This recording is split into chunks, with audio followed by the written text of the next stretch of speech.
So I was 20 years old before I had a serious conversation about what is consent, how do you navigate consent, how do you make sure you have it. Now, how come I was 20 years old before I had a very constructive and real conversation about that? Like, I could already harm people at that point, you know? Giving adults and mentors and coaches and parents and guardians the tools to have these conversations with boys at younger ages.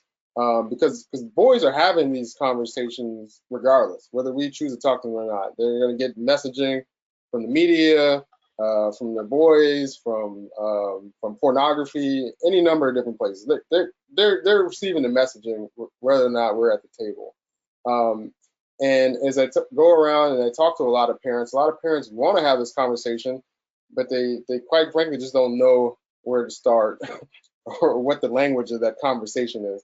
There's so many things that men take as, well, this is just the way it is. This is just how we behave on a Friday or Saturday night. But when you get behind closed doors and you talk to men one on one, you find very different experiences. You find that there's a lot of folks that are questioning, like, I ain't so sure about this thing we're doing here. I mean, we're not robots, we're not animals. We have free will in this thing, and we can decide what kind of men we want to be.